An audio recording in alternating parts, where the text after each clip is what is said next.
అదేంటి చూడు మొహం చూసి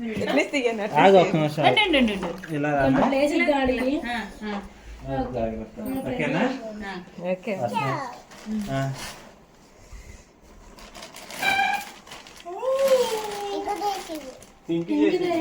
ఎలాగుంది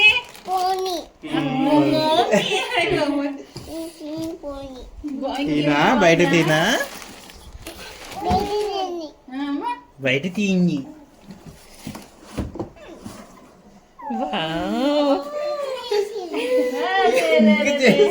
ఏంటమ్మది అయ్యి ఏంటిది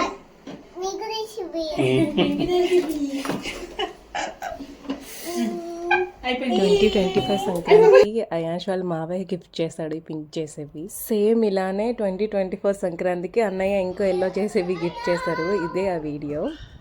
ఈ ఇయర్ పింక్ కావాలని అడిగాడు అయాన్ష్. అన్నయ్య అందుకే సేమ్ చేసేది ఆర్డర్ చేసి దానికి పింక్ పెయింట్ వేసి సర్ప్రైజ్ చేశాడు. అంటే నా అమ్మ వాళ్ళతో ఉండే బాండింగ్ వేరు కదా. మీకు కూడా ఇలాంటి మెమరీస్ ఏమైనా ఉంటే నాకు కామెంట్ సెక్షన్లో తెలియచేయండి.